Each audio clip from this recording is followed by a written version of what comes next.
안녕하세요. 말씀 베이커리 241번째 시간 기도하심으로 시작하겠습니다. 거룩하신 주님 감사합니다. 주님의 말씀을 묵상합니다. 성령님께서 말씀의 조명이 되어 주시옵소서. 우리 주 예수 그리스도님의 이름으로 기도합니다. 아멘. 네, 오늘 보신 말씀은 시편 18편 1절에서 19절까지의 말씀입니다. 시편 18편의 내용을 우리가 3일에 걸쳐서 함께 묵상하도록 하겠습니다. 먼저 보면은 시편 18편의 표제가 좀 깁니다. 표제만 보면은 지휘자를 따라 부르는 주님의 종 다윗의 노래. 자, 지휘자를 따라 부른다라는 것은요, 다윗이 지은 이 노래가 이스라엘 후손들에게 예배 가운데서 많이 불려졌다라는 겁니다. 그래서 지휘자를 따라서 많은 사람들, 청중들, 대중들이 불렀던 주님의 종 다윗의 노래라는 겁니다. 그럼 내용은요, 주님께서 다윗을 그의 모든 원수와 원수의 손과 사울의 손에서 건져주셨을 때에 다윗이 이 노래로 주님께 아뢰었다. 그러니까 주님의 구원을 경험한 거예요. 다윗은요, 정말 생애 동안 많은 억울한 일을 겪었습니다.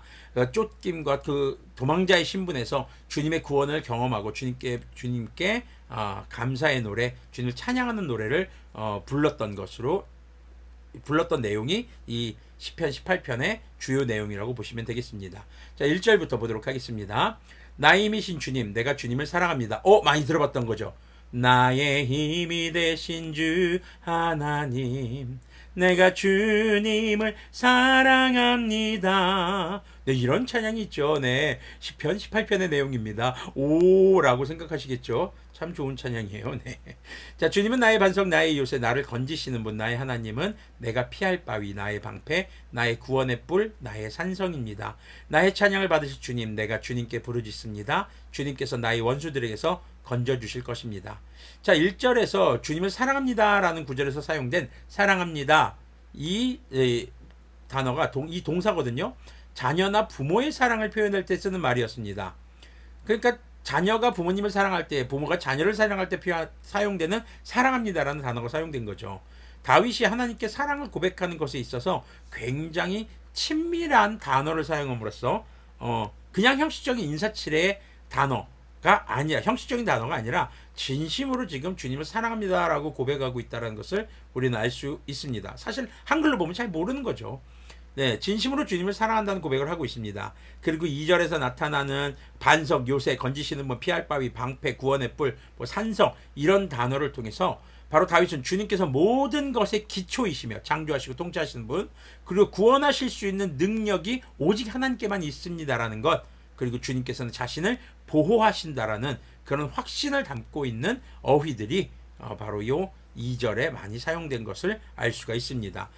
그렇게 비유적인 표현을 통해서 주님이 얼마나 위대하시고 또 그런 위대하신 하나님께서 자신을 보호하셨습니다라고 고백하고 있는 것이죠. 4절부터 보면은요, 죽음의 사슬이 나를 휘감고 죽음의 물살이 나를 덮쳤으며 수월의 줄이 나를 동여 묶고 죽음의 덫이 나를 덮쳤다. 내가 고통 가운데서 주님께 부르짖고 나의 하나님을 바라보면서 살려달라고 부르짖었더니 주님께서 그의 성전에서 나의 간구를 들으셨다. 주님께 부르짖은 나의 부르짖음이 주님의 귀에 다다랐다. 주님께서 크게 노하시니 땅이 꿈틀거리고 흔들리며 산의 뿌리가 떨면서 뒤틀렸다. 그의 코에서 연기가 솟아오르고 그의 입에서 모든 것을 삼키는 불을 뿜어내시니 그에게서 숫덩이들이 불꽃을 튕기면서 달아올랐다. 주님께서 하늘을 가르고 내려오실 때에 그 발 아래에는 짙은 구름이 깔려 있었다. 주님께서 그룹을 타고 날아오셨다. 바람 날개를 타고 높이 솟으셨다. 어둠을 장막 삼아 두르시고 빗방울 머금은 먹구름과 짙은 구름으로 둘러서 장막을 만드셨다. 주님 앞에서는 광채가 빛나고 짙은 구름이 불꽃이 되면서 우박이 쏟아지고 벼락이 떨어졌다. 주님께서 하늘로부터 천둥 소리를 내시며 가장 높으신 분께서 그 목소리를 높이시며 우박을 쏟으시고 벼락을 떨어뜨리셨다. 주님께서 화살을 쏘아서 원수들을 흩으시고 번개를 번쩍이셔서 그들을 혼란에 빠뜨리셨다. 주님께서 꾸짖으실 때에 바다의 밑바닥이 모두 드러나고 주님께서 진노하셔서 콧김을 내뿜으실 때에 땅의 기초도 모두 드러났다. 우리가 뭘 읽은 거죠? 굉장한 표현입니다. 하나님이 얼핏 읽으면요, 굉장히 무슨 어마어마한 괴물 같기도 하고요. 어떻게 이런 생각이 들 수 있는 그런 본문입니다. 자, 본문에서는요, 주님께 구해달라고 부르짖었을 때에, 자, 주님께서 구원하신 것을 고백하면서 주님께서 구원하신 과정, 그리고 주님의 능력, 주님이 어떤 분이신지를 다소 좀 과장된 표현들이 등장을 합니다. 굉장히 좀 극적이고 요즘 말로 하면 스펙타클한 그런 주님의 모습이 등장하죠. 자, 다윗이 경험한 구원은요, 단순간에 사실 이루어진 게 아닙니다. 오랜 시간 도망쳐 다녔고 오랜 시간 괴로워했습니다. 그 와중에도 주님의 뜻을 구하며 그 뜻을 따라 행했어요. 그런데도 억울한 일을, 또 더 억울한 일들을 경험했던 다윗의 역사를 우리는 알 수가 있습니다. 자, 그런 근데 다윗은요, 시간이 지나서 주님의 구원을 경험한 후에 이제 자신의 지난 시간을 돌아보니까 주님께서 자신을 이끄시고 자신의 부르짖음에 또 응답하신 것이 결코 가볍고 그냥 우리가 주님 도와주세요 하면서 막 이런 정적이지 않았다라는 것을 깨달은 겁니다. 주님께서 자신을 구원하신 이 사건은요, 온 우주와 이 모든 자연이 요동치는 것과 같은 굉장한 일이라는 것을 깨달은 것이죠. 주님께서 천지를 창조하신 것도, 그리고 통치하시는 것도, 또 인간의 시각으로 볼 때는 그것이 잘 보이지 않아요. 사실 경험해보지 못했죠. 천천히 변해가는 것 같습니다. 세상은. 그 변화를 우리는 눈치채지 못하고 넘어가는 경우도 참 많습니다. 그런데요, 지나온 역사의 시간을 돌아보면 주님께서는 쉬지 않고 통치하셨고 그 통치의 역사는 굉장히 역동성과 변화 가운데 주님의 변치 않는 공의를 이루셨던 것이죠. 자, 나이 먹었다는 것을 느낄 때가 언제냐면요, 야, 벌써 세월이 이렇게 흘렀네. 야, 여기가 이렇게 많이 변했구나.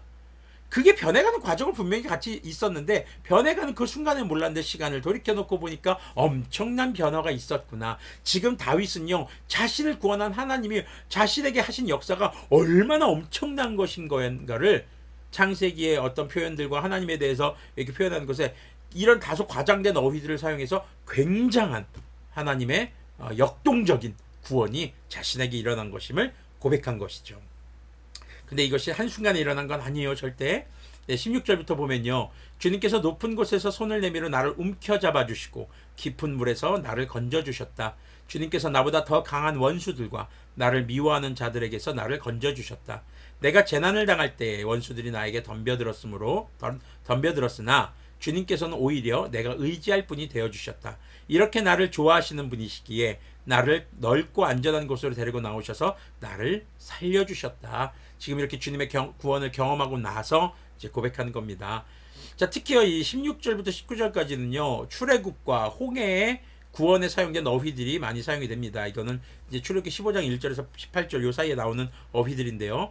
자, 출애굽의 놀라운 사건과 같은 구원이 바로 다윗의 생애도 이루어진 것을 깨닫고 고백하는 것이죠. 그리고 그런 출애굽의 놀라운 구원은 후대의 예배자들, 바로 오늘날 우리에게도죠. 그들도 찬양하며 자신들에게 행하신 주님의 구원이 얼마나 놀라운 것인가를 깨닫게 합니다. 우리가 주님께 기도할 때요, 주님의 응답이 내가 원하는 속도로 이루어지지 않을 때가 많습니다. 우리는 우리가 원하는 속도와 방법을 내려놓고 주님의 속도와 또 방법에 순응해야 하는 것을 좀 깨달아야 할 필요가 있습니다. 때로는 주님의 놀라운 구원과 도우심은요, 모든 사건이 다 지나고 나서야 자신의 삶을 돌아볼 때 깨닫게 되는 것이죠. 주님께서 행하신 놀라운 일들을 깨닫고 또 거의 대부분이 주님의 역사는요, 주님의 구원이 이루어지는 그 과정에서의 순간보다 그 구원이 완성되고 나서야 비로소 주님이 얼마나 놀라운 일을 내게 베푸셨는가를 깨닫게 되는 것이죠. 중요한 것은요, 그 구원이 완성돼서 깨달을 수 있게 된 것은 바로 믿음을 잃지 않았기 때문이라는 겁니다. 다윗이 억울하게 쫓기는 상황에서도 주님께 끊임없이 기도하고 자신의 죄 없음을 밝혀달라고 간구했던 그런 믿음의 행보가 이어져 왔기 때문에 주님께서 지금 베푸신 구원의 선물, 그것을 출애굽의 사건과 주님께서 손수 창조하시고 통치하시는 우주의 역동적인 사건과 동일하다는 것을 깨닫게 된 것이죠. 자, 그래서요, 여러분들이 지금 이렇게 말씀 백회를 묵상하고 있는 것 자체도 돌아보면은 어마어마한 일입니다. 그리고 여러분들이 주님의 어려운 상황에서 이제 나중에 시간이 지나서 여러분의 삶을 돌아볼 때 지금 이 시점에서 여러분의 과거를 돌아보셔도 좋을 것 같아요. 여러분이 지금까지 이 시간 동안 살아오고 이 시간까지 여러분의 믿음이 여전히 굳건히 유지되고 있고 주님께서 여러분들 도우셨다라는 것, 정말 이거는요, 창조와 통치, 정말 출애굽의 사건, 홍해를 가르치는 이 사건에 견줄 수 있는 어마어마한 하나님의 역동적인 능력이 여러분들 삶에 일어났던 것임을 깨달으셨으면 좋겠고, 그것을 정말 찬송하고 전할 수 있는 우리들이 되면 참 좋겠습니다. 여러분들의 지금까지 살아오신 것, 지금 이렇게 말씀 베이커리를 보고 계신 것은요, 정말 주님의 어마어마한 역동적 은혜가 있었던 것을 기억하십시오. 기도하겠습니다. 거룩하신 주님, 감사합니다.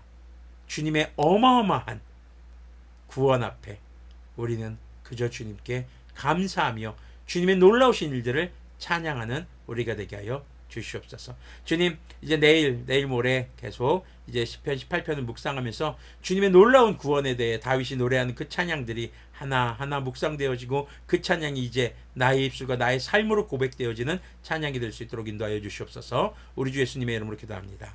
아멘. 네, 오늘도 주님의 어마어마한 구원이 이루어지고 있습니다.